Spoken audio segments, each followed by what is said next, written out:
जमलेल्या माझ्या तमाम हिंदू बांधवांनो, भगिनींनो आणि मातांनो,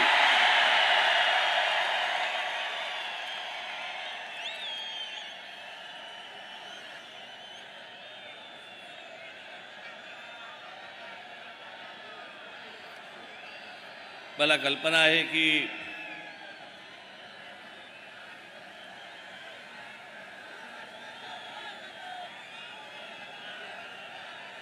बसायला सोडा, पण उभं राहायला पण जागा नाहीये.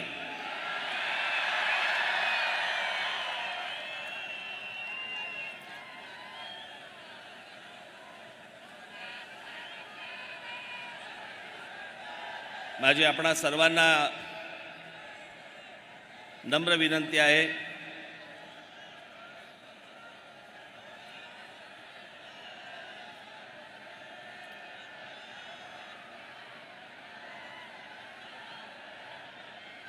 की आपल्या घोषणा, आपलं बोलणं हे जर थांबलं तर मला अनेक विषय आपल्याशी आज बोलता येतील. मी आता येत असताना बाहेर देखील आज अजून हजारो लोक आहेत बाहेर की त्यांना आतमध्ये येता येत नाहीये, कारण आतमध्ये जागाच नाहीये.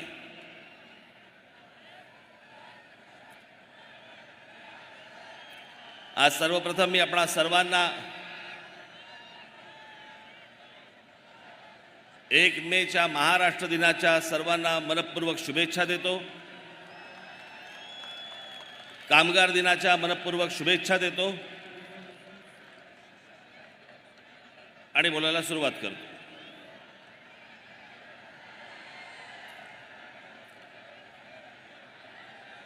खरं तर सभा होणार नाही होणार, राज ठाकरेंनी सभा घ्यावी न घ्यावी,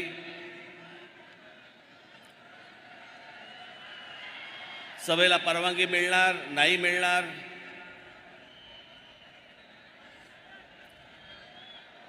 खरं तर हे का ही गोष्ट केली मला अजूनपर्यंत समजलेली नाही.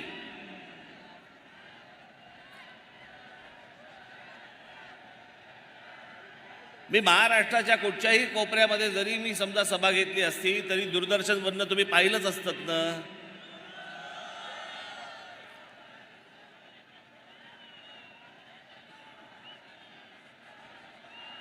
मुंबईला गुढीपाडव्याच्या दिवशी एक सभा घेतली,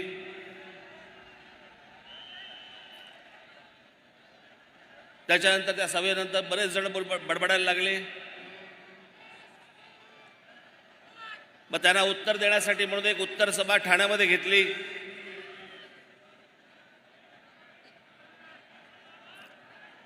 खरं तर 2च सभा मी घेतल्या,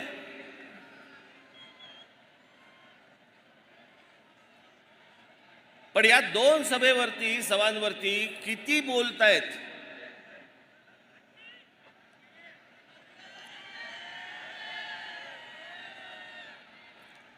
आणि मग ही ज्याला ठाण्याची सभा ज्याला झाली त्यावेळेला माझ्या दिलीप धोत्रेंनी मला फोन केला.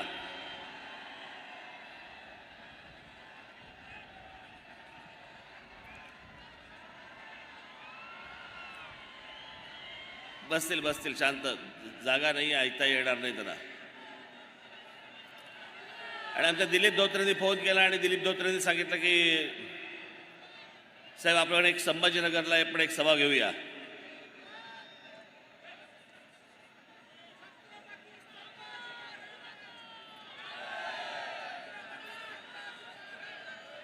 आणि म्हटलं हा तर संभाजीनगर हा तर महाराष्ट्राचा मध्य,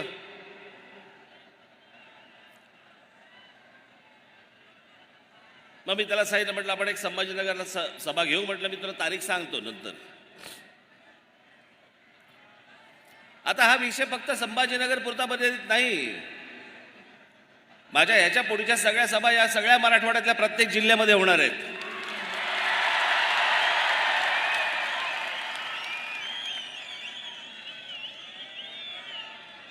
तसंच विदर्भातही जाणार आहे.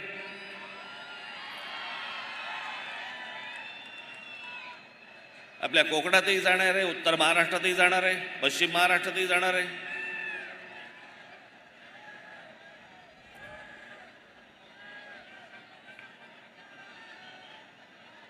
पण या सभांना आडकाठी आणून काहीच होणार नाही. मी कुठेही बोललो तरी ते लोकांपर्यंत पोहोचणारच आहे.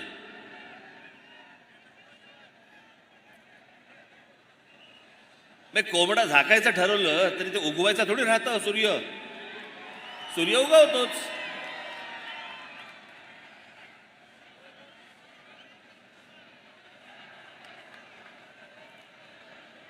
पण आज या ऐतिहासिक संभाजीनगरमध्ये जी काय उरली सुरली जी काय आहे ती म्हटलं आता जरा संभाजीनगरमध्ये काढू.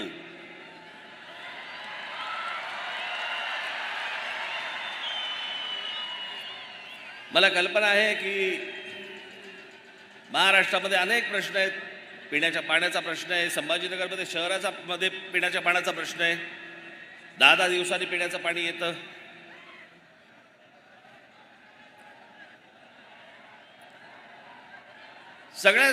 सगळेच अडचणी आहेत. सगळेच प्रश्न प्रलंबित आहेत. मला याची संपूर्ण कल्पना आहे.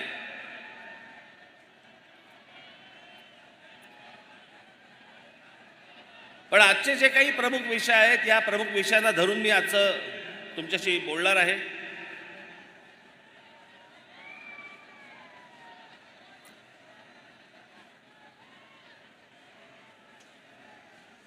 आज या संभाजीनगरमध्ये खरं तर या संभाजीनगरचं ह्याचं मूळ नाव खडकी.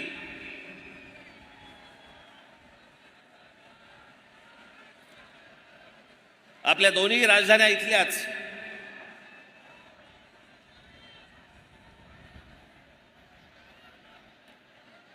एक आमचा देवगिरीचा किल्ला आणि त्याच्या अगोदरची आमची पैठण.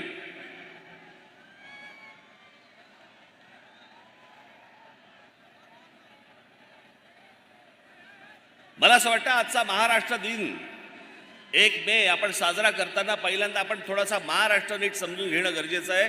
कारण आपल्याला जर महाराष्ट्रच समजला नाही, मी त्या दिवशी म्हटलं ना, ठाण्याच्या सभेमध्ये म्हटलं का कुठच्या सभेमध्ये म्हटलं मला तर आठवत नाही मला, पण जो समाज इतिहास विसरला त्याच्या पायाखालचा भूगोल सटकलेला आहे. त्याच्या पायाखालची जमीन सटकलेली आहे.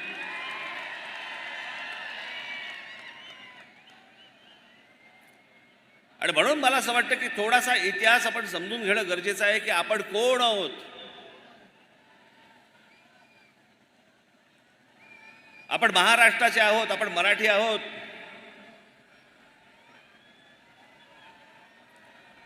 या महाराष्ट्राने आजपर्यंत या देशाला काय काय दिलं. मुळात हा कधी देश असा नव्हता, ही भूमी होती एक.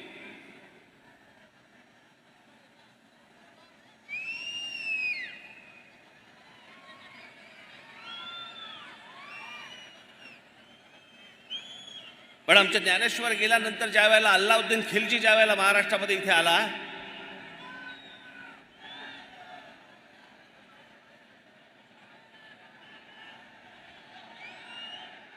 आणि आमच्या देवगिरीच्या किल्ल्यामध्ये ज्यावेळी शिरला,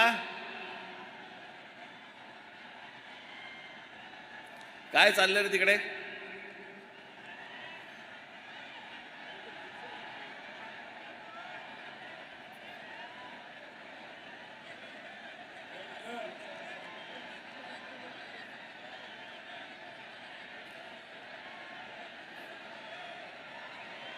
जर कोणी टाळकी जर काही गडबड करायला आली असेल तिथल्या तिथे हाणा.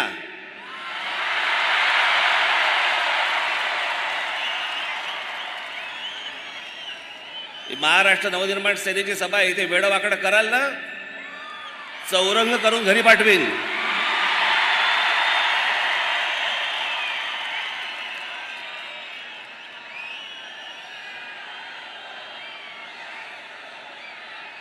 बसा बसा. लगेच बघायला लागले काय झालं काय झालं. काय नाही झालं, बसा.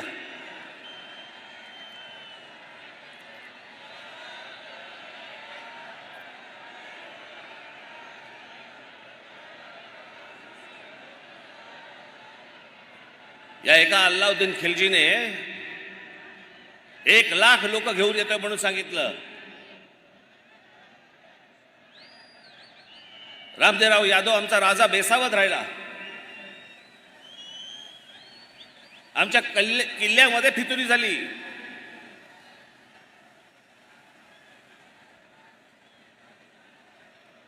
आणि ते 1,00,000 लोक नव्हतीच येणारी.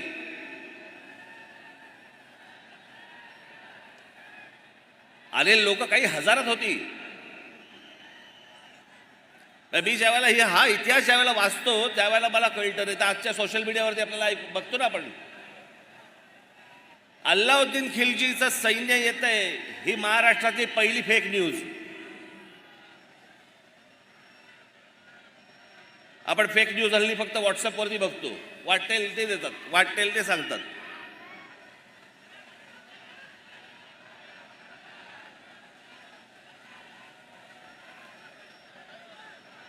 आमच्या महाराष्ट्राची कन्या रामदेवराव यादवांची मुलगी हिला अल्लाउद्दीन खिलजी पळवून घेऊन गेला.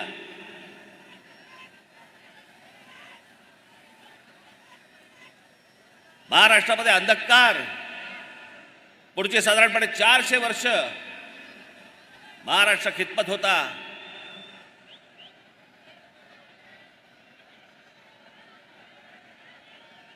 या महाराष्ट्रातल्या माझ्या माता भगिनींवरती अत्याचार होत होते, बलात्कार होत होते, मंदिरं पाडली जात होती.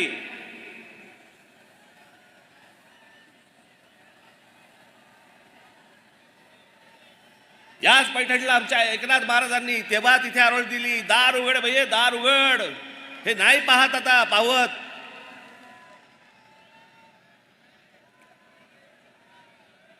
आणि या 1630ला दार उघडलं. आमच्या छत्रपतींचा जन्म झाला.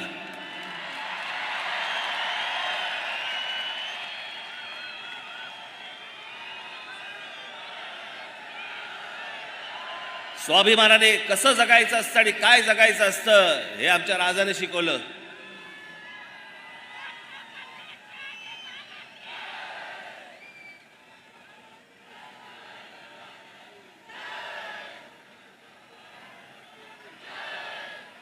महाराज गेले, इथे आमच्या नांदेडला राहणारे खूप मोठे लेखक नरहर कुरुंदकर, या कुरुंदकरांच्या पुस्तकामध्ये फार छान वर्णन केलेलं आहे त्यांचं.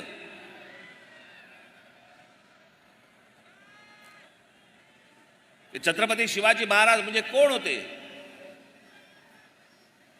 आपण फक्त काय विचार करतो, अफजल खानाचा कोथळा पाडला, शाहिस्ते खानाची बोटं छाटली, आग्र्यावरून तिथून निसटले. पण केवळ 50 वर्षाचं आयुष्य, 50 वर्षाचं आयुष्य, इतका मोठा हा राजा, हा बादशाह औरंगजेब, हा शिवाजी महाराजांना तिथून निसटल्यावरती मारण्यासाठी म्हणून इथे आला, सगळं काही सोडून. महाराष्ट्रामध्ये औरंगजेब आलाय 1681 साली आणि महाराजांचा मृत्यू झालाय, महाराजांचं निधन झालंय 1680 साली. औरंगजेबाला माहित नव्हतं का की ज्याच्यासाठी म्हणून आपण महाराष्ट्रामध्ये चाललेलो आहोत तो माणूसच राहिलेला नाहीये, आपण कशासाठी चाललोय. तरी पुढची 27 वर्ष हा औरंगजेब या महाराष्ट्रामध्ये इथे राहिला आणि इथं मेला.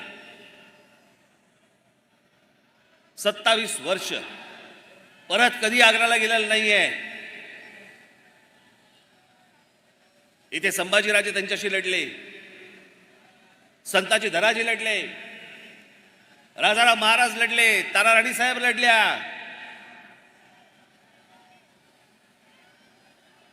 ला इथे मेला तो.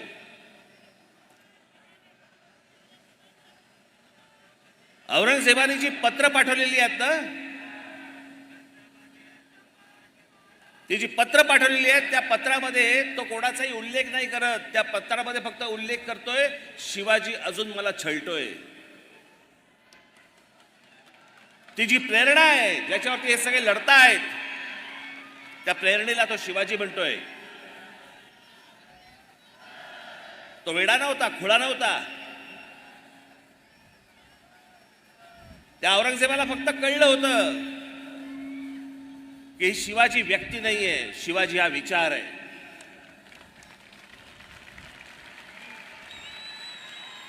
छत्रपती शिवाजी महाराज हा एक विचार आहे, आणि हा जर विचार या भूमीमध्ये पसरला तर आपलं काही खरं नाही. आणि तेच झालं. संपूर्ण मराठेशाहीने उद्ध्वस्त केलं मोगल साम्राज्य. आज पाकिस्तानामध्ये असलेला तो अटोक किल्ला, ज्याला आपण म्हणतो ना अटकेपार झेंडे फडकवले मराठ्यांनी, तो अटोक किल्ला, तिथे भगवी पताका फडकली. आज संपूर्ण मराठेशाहीचा इतिहास आपण विसरलो. आम्हाला काहीच माहित नाही. आम्ही फक्त पुण्यतिथी आणि जयंत्या फक्त साजऱ्या करतोय आम्ही महापुरुषांच्या.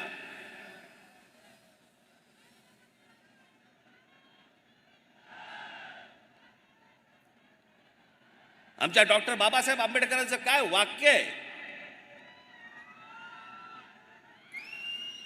ते म्हणाले आमच्या लोकांच्या अंगामध्ये म्हणे देवी येते, भूत येतात, सगळ्या गोष्टी होतात. काय वाक्य आहे त्यांचं, अप्रतिम वाक्य आहे. त्याच्यात बाबासाहेब म्हणतात, ज्या दिवशी या देशातल्या या समाजाच्या अंगामध्ये शिवाजी नावाचं भूत येईल ना, त्या दिवशी अख्खं जग पादाक्रांत करून टाकू आपण.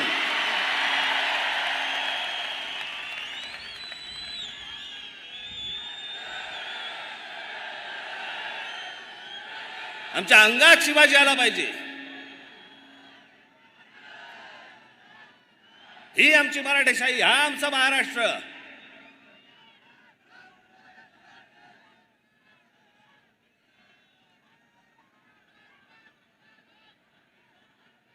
आज काय महाराष्ट्राची परिस्थिती झाली आहे. आमच्या महाराष्ट्राची आबरू वेशीवरती टाकली जाते. रोज आमच्या महाराष्ट्रामधले नेते वाटतेल ते बरळतायत, वाटतेल ते बोलतायत.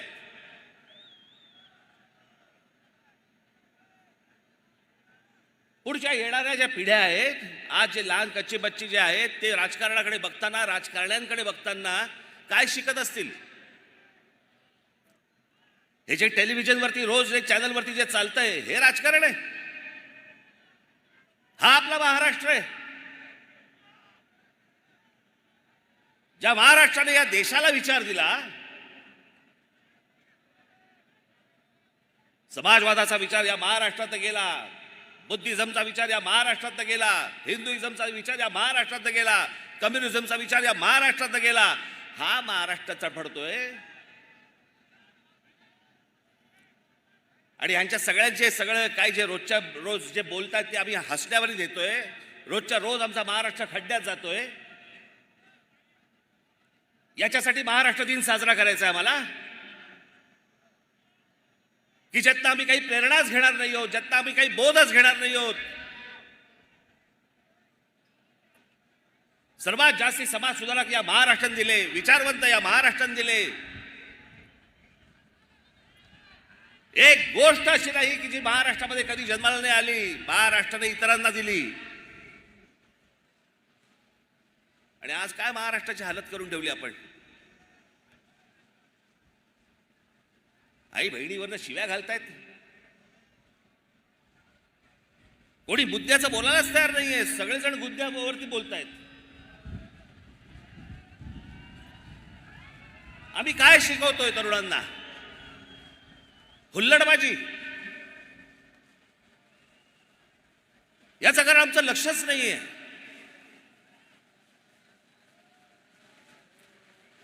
राज ठाकरेंचं भाषण आहे, हल्ला गुल्ला करा, घोषणा द्या, बस निघालो आम्ही. आम्हाला यातनं काही घ्यायचं नाही. इथेच मरतो आपण. त्या आमच्या हाताला काही लागत नाही. आणि या सगळ्या राजकारणाला हेच हवंय.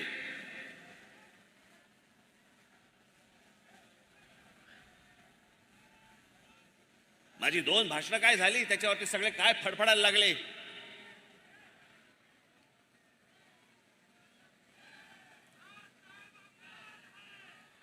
शरद पवार सांगतात की 2 समाजामधला म्हणे हे दुई माजवतायत.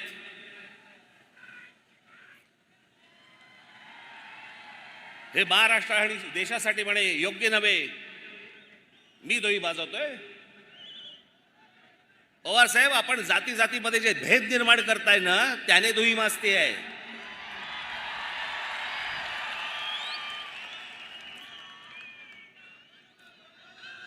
प्रत्येक व्यक्ती जातीतनं बघायची.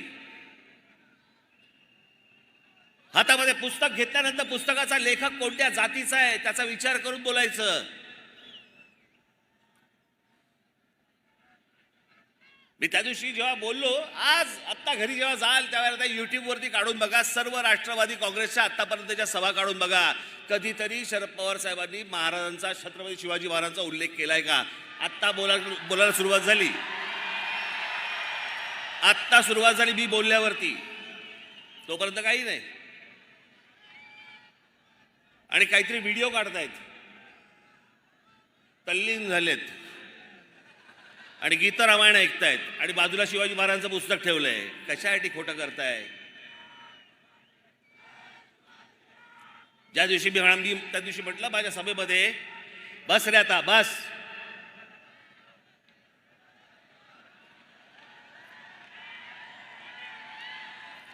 त्या दिवशी जेव्हा मी म्हटलं की शरद पवार साहेब हे नास्तिक आहेत, लागलं, झोमलं.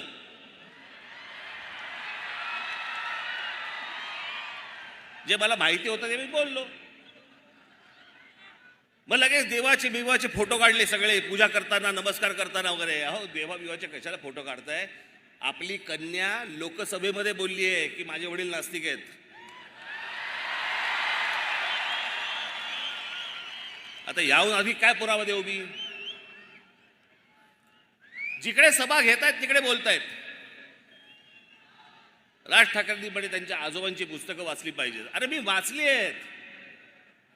पवार साहेब, तुम्हाला अपेक्षित असलेल्या गोष्टी फक्त तुम्ही वाचलेल्या आहेत. अख्खी पुस्तकं वाचा, संदर्भात सहित वाचा, मग तुम्हाला कळेल.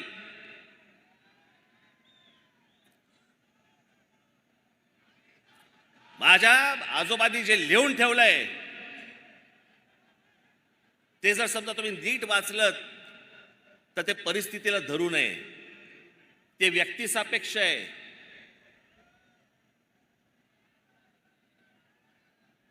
जातीपातीमध्ये भेद निर्माण करणार नव्हे.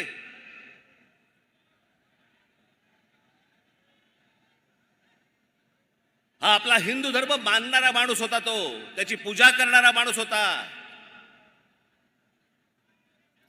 या धर्मामधल्या ज्या चुकीच्या गोष्टी होत्या त्या चुकीच्या गोष्टींवरती बोट दाखवणारा माणूस होता की हे गोष्ट होता कामा नये.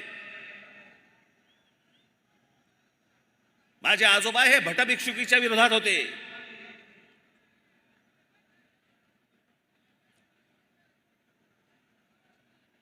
धर्म मानणारा माणूस होता. म्हणून मी आज पवार साहेबांसाठी काही संदर्भ आणलेत.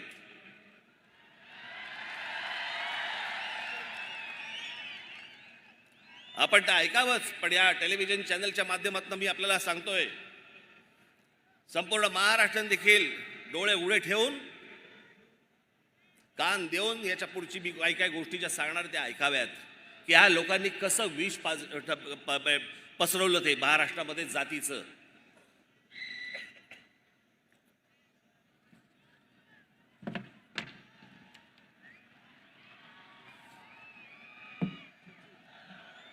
मी प्रबोधनकारांच्या काही पुस्तकं आणि त्यातले संदर्भ खास करून पवार साहेबांना सांगण्यासाठी म्हणून इथे लिहून आणलेत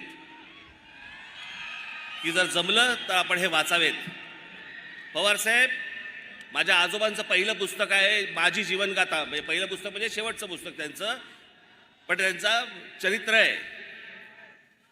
त्याच्यामध्ये पान क्रमांक 101 वरती हिंदू धर्माच्या प्रचाराबाबत केलेलं काम आणि ख्रिश्चन मिशनरींना विरोध म्हणून हिंदू मिशनरी चळवळ स्थापन करणारा माझे आजोबा होते.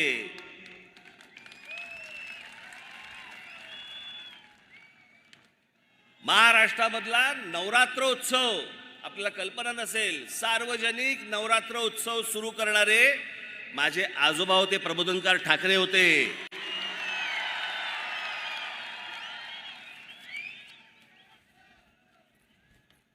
त्यांचं एक पुस्तक आहे ऊठ मराठ्या ऊठ. या पुस्तकामध्ये हिंदू धर्मीयांवरच्या अत्याचाराबाबतची माहिती आहे. पवारसाहेब जरूर वाचा.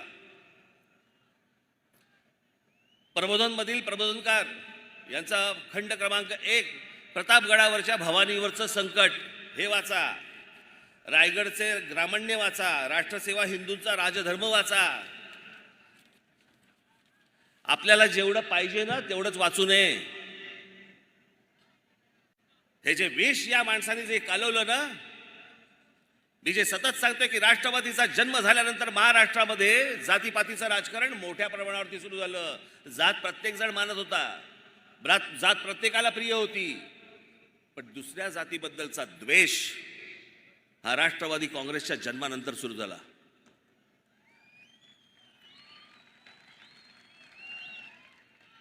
माझा मराठा बांधव भगिनी यांची माती भडकवायची. मग कोणतरी जेम्स लेन सारखा एक माणूस उभा करायचा, मग त्यांनी काहीतरी पुस्तक लिहिलं, त्या पुस्तकामधले काहीतरी गोष्टी काढायच्या. आणि ज्या माणसाने संपूर्ण महाराष्ट्रात नव्हे तर देशात छत्रपती शिवाजी महाराज घराघरापर्यंत पोहोचवले, त्यांच्या वृद्धापकाळामध्ये पवार साहेबांनी आमच्या बाबासाहेब पुरंदरेंना त्रास द्यायला सुरुवात केली. कशासाठी? की ते ब्राह्मण आहेत म्हणून.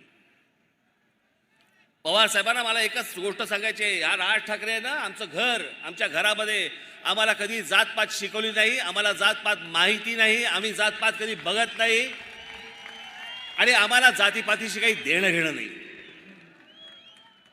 मी ज्याच्याकडे जातो ती व्यक्ती त्या व्यक्तीकडे जातो. मी जात बघून जात नाही, जात बघून पुस्तकं वाचत नाही. तुमच्या मतांच्या राजकारणासाठी हे सगळं ध्रुवीकरण करायचं जर एवढंच आहे तर मग रायगडावरची समाधी ही कोणी बांधली?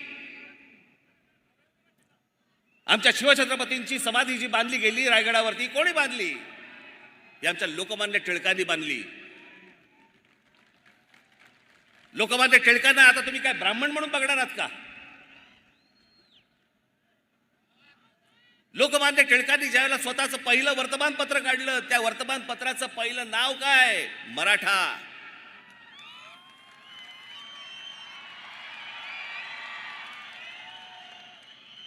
हे पवार साहेब कधी सांगणार नाहीत. आता जेम्स लेन इतकी वर्ष बघा, ही माणसं सत्तेमध्ये होती, खेचून आणायचा होता त्या जेम्स लेनला, विचारायचा होता तुला कोणी सांगितलं हे?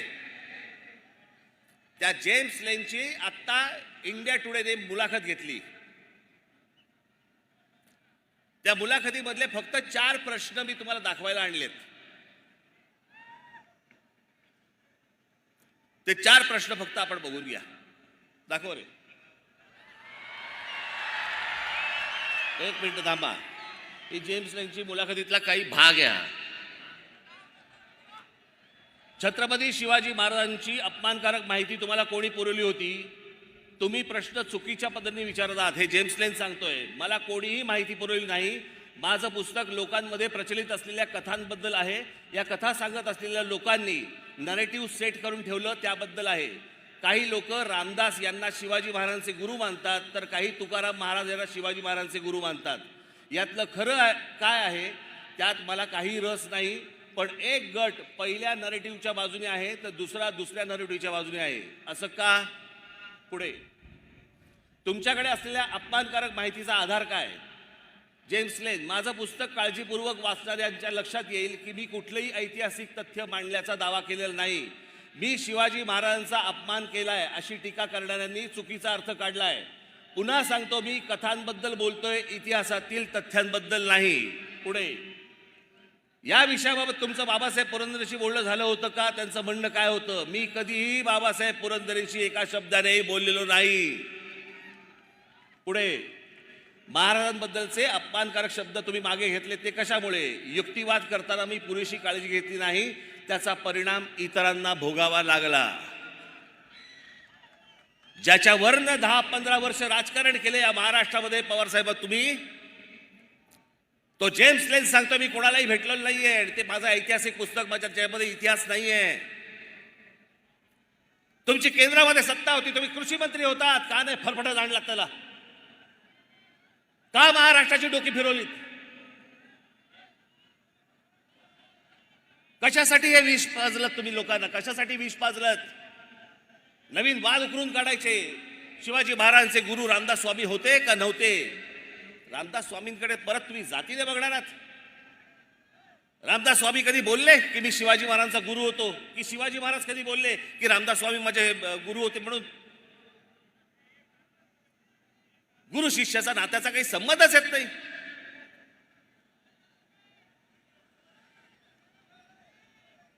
जे रामदास स्वामीने आजपर्यंत जे शिवाजी महाराजांवरती लिहून ठेवलेलं आहे ना, मी त्याच्या इतकं उत्कृष्ट शिवाजी महाराजांवरती लिहिलेलं आजपर्यंत कुठेही वाचलेलं नाही.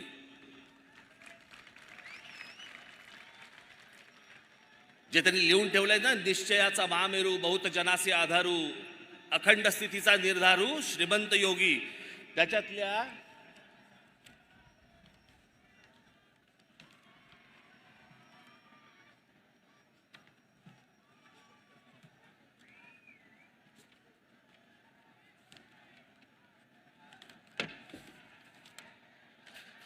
फक्त शेवटच्या 3 ओळी वाचून दाखवतो.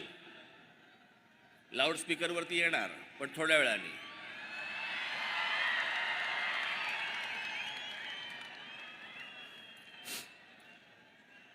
तुमचे देशी हे या ओळी येत नाहीत फारशा, पण हे मी तुमच्यासमोर पूर्ण वाचून दाखवतो म्हणून मी त्यात फक्त शेवटच्या 3 ओळी वाचून दाखवतो. तुमचे देशी वास्तव्य केले परंतु वर्तमान नाही घेतले, ऋणानुबंध विस्मरण झाले काय नेणो, सर्वज्ञ मंडळी धर्ममूर्ती काय सांगणे तुम्हाप्रती, परी धर्म संस्थापनेची कीर्ती सांभाळली पाहिजे. उदंड राजकारण तटले तेणे चित्त विभागिले, प्रसंग नसता लिहिले क्षमा केली पाहिजे.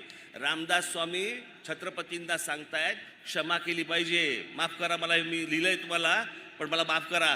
गुरु शिष्याला लिहितो, कुठच्या शाळेतला शिक्षक जरा दाखवा मला. मी इतके वर्ष शिकलो, मला नाही आजपर्यंत आठवत कुठच्या शिक्षकाने मला माफी मागितली माझी. आणि ही माफी नाहीये, यात प्रेम आहे. हे जातीपातीच्या विषापासून तुम्ही सगळ्यांनी दूर राहणं गरजेचं आहे. या पवार साहेबांना हिंदू या शब्दाचीच मुळात ॲलर्जी आहे.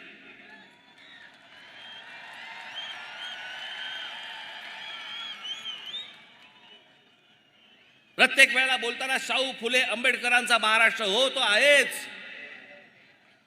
आमच्या शाहू फुले आंबेडकरांचा महाराष्ट्र आहे, पण त्याआधी आमच्या शिवछत्रपतींचा महाराष्ट्र आहे.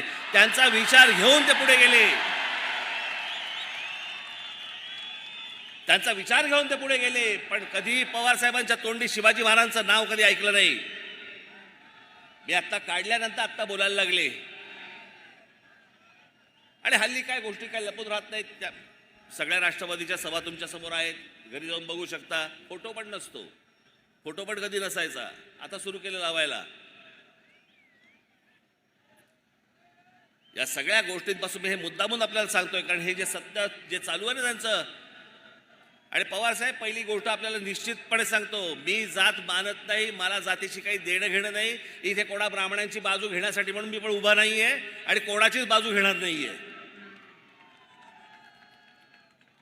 महाराष्ट्र असा कधी नव्हता. याच आमच्या शिवछत्रपतींनी आम्हाला शिकवलं. 18 पगड जातींना घेऊन स्वराज्याची स्थापना केली. या 18 पगड जाती या महाराष्ट्रासाठी झटत होत्या. या 18 पगड जातींमध्ये विष घालवलं तुम्ही का? तुम्हाला सगळ्यांमधनं मतं पाहिजेत म्हणून, आमदार निवडून यायला पाहिजेत म्हणून? अहो, एवढ्याशा छोट्याशा गोष्टीसाठी म्हणून हे कालवलेलं विष कुठपर्यंत गेले बघा. शाळा कॉलेजपर्यंत गेलं. शाळेमध्ये मुलं एकमेकांकडे जी सहज जायची, सहज भेटायची, ती आता विचार करायला लागली, हा कोणत्या जातीचा आणि तो कोणत्या जातीचा, याच्याशी मैत्री करू की नको, ह्याच्याशी मैत्री करावी, इथपर्यंत घाण राजकारण आणलं. आणि म्हणून महाराष्ट्र दिवस साजरा करायचा आम्ही. मी त्या दिवशी म्हटलं ना, अरे आम्ही जातीतनं बाहेर येत नाही आहोत. आम्ही हिंदू कधी होणार, आम्ही मराठी कधी होणार?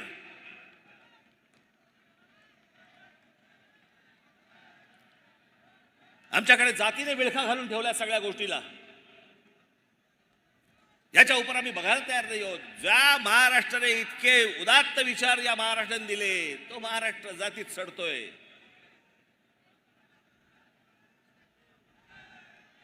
त्याचा दिवस साजरा करायचा आम्ही?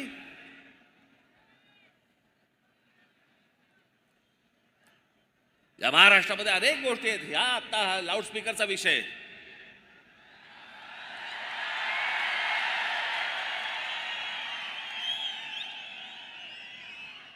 त्याशी एका पत्रकाराने मला विचारलं, नाही एकदम लाऊडस्पीकर अचानक. म्हटलं अचानक? बरं कधी काढला की तुम्ही विचारणार अचानक? कधी काढायचाच नाही का? मी त्याच्या अगोदरच्या माझ्या क्लिप्स दाखवल्या होत्या त्याशी. याच्या अगोदर अनेकदा बोललोय. बरं हा काही लाऊडस्पीकर हा नवीन विषय नाहीये, हा काही मी पहिल्यांदा मांडतो अशातला विषय नाहीये. याच्या अगोदर अनेकांनी मांडलाय. मी फक्त त्याला पर्याय दिला.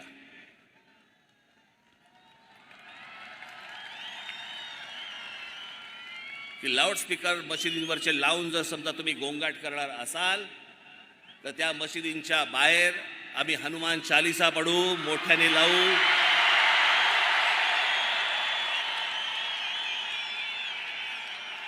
मला कुठेही महाराष्ट्रामध्ये दंगली घडवायच्या नाहीत. महाराष्ट्रामध्ये मला कुठेही दंगली घडवायची इच्छा देखील नाहीये. मुस्लिम समाजाने देखील ही गोष्ट नीट समजून घेणं गरजेचं आहे.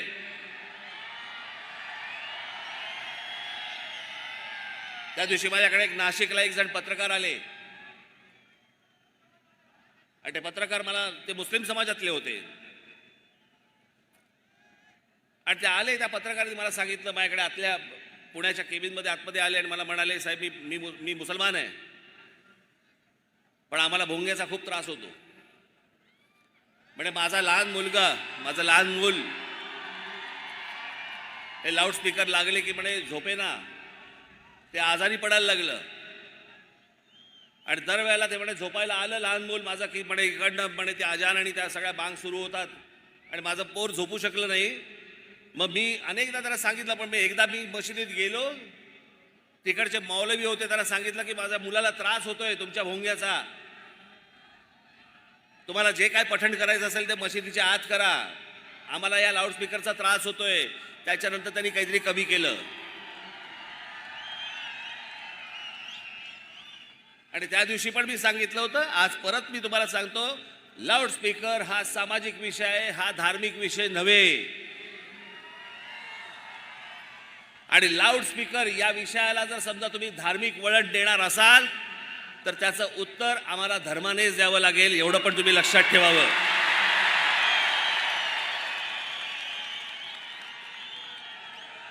आमची इच्छा नसताना आम्हाला टोकाची भूमिका घ्यायला लावू नका.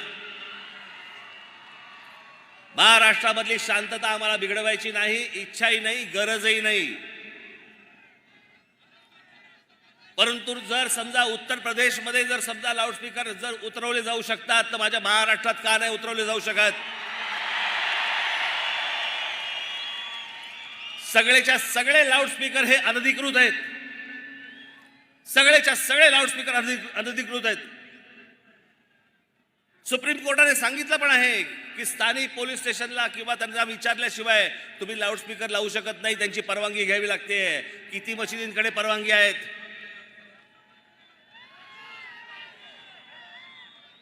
कोणाचकडे परवानग्या नाही आहेत. मला कोणीतरी सांगितलं, कालच कोणीतरी सांगितलं, इथे संभाजीनगरमध्ये 600 मशिदी आहेत. बांगेची कॉन्सर्ट चालते की काय इकडे?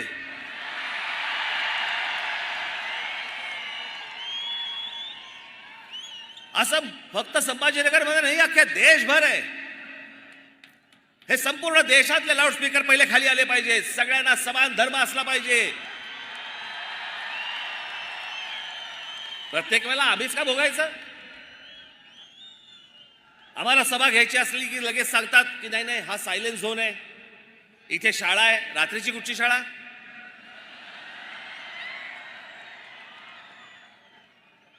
हा सायलेन्स झोन आहे, इथे शाळा आहे, इथे मंदिर आहे, इथे सभा नाही घेऊ शकत. आणि ह्याना कुठेही रस्त्यावरती येऊन तुम्ही नमाज पडताय. कोणी अधिकार दिले तुम्हाला?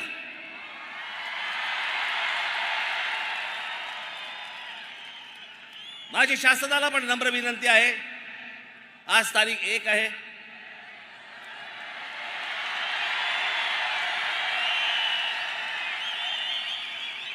उद्या तारीख 2 आहे,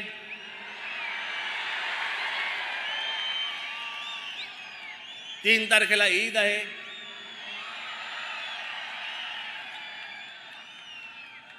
त्यांच्या सणामध्ये मला कुठच्याही प्रकारचं विष कालवायचं नाही. 4 तारखेपासून ऐकणार नाही.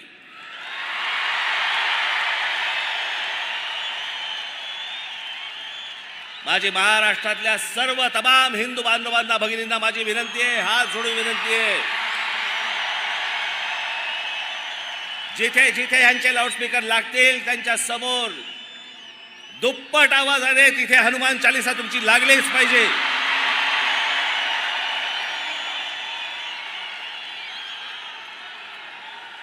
विनंती करून जर समजत नसेल तर आमच्या समोर दुसरा पर्याय उरत नाही. लाऊडस्पीकर तुमच्या धर्मामध्ये बसत नाही.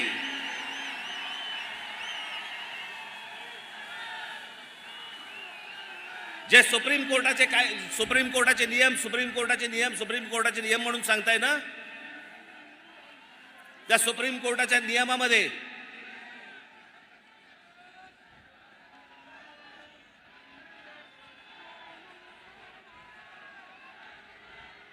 माझी पोलिसांना नम्र विनंती आहे, जर हे सभेच्या वेळेला हे बांग जर सुरू करणार असतील, आपण आत्ताच्या आत्ता ताबडतोब तोंडात बोळा कोंबावा.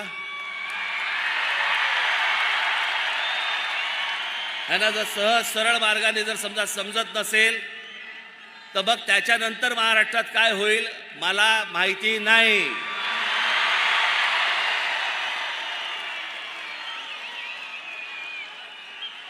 इथे जे कोणी पोलीस अधिकारी असतील त्यांना मी सांगतोय, आत्ताच्या आत्ता जाऊन हे पहिल्यांदा बंद करा.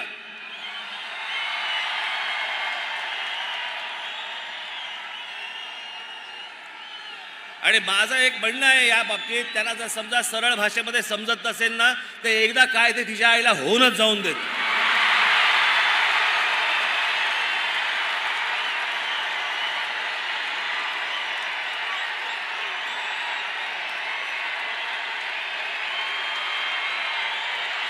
अजिबात शांत बसता कामा नये तुम्ही.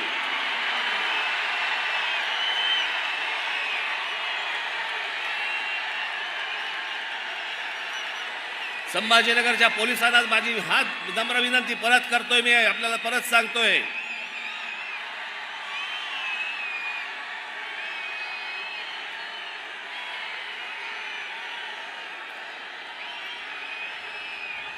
हे जर या पद्धतीने वागणार असतील, यांना जर सरळ सांगून जर समजा समजत नसेल तर महाराष्ट्राच्या मनगटामध्ये काय ताकद आहे ना ही यांना एकदा दाखवावीच लागेल. आणि म्हणून माझी पोलिसांना विनंती आहे की हे पहिल्यांदा थोबाडं बंद करा या लोकांची. माझी संपूर्ण देशवासियांना, अख्ख्या संपूर्ण देशातल्या माझ्या हिंदू बांधवांना, भगिनींना माझी विनंती आहे की बिलकुल मागचा पुढचा काही विचार करू नका. हे भोंगे उतरले गेलेच पाहिजेत. सगळ्या धार्मिक स्थळांवरचे, मग उद्या मंदिरांवरचे असतील तरी उतरले गेले पाहिजेत, पण ह्यांचे उतरल्यानंतर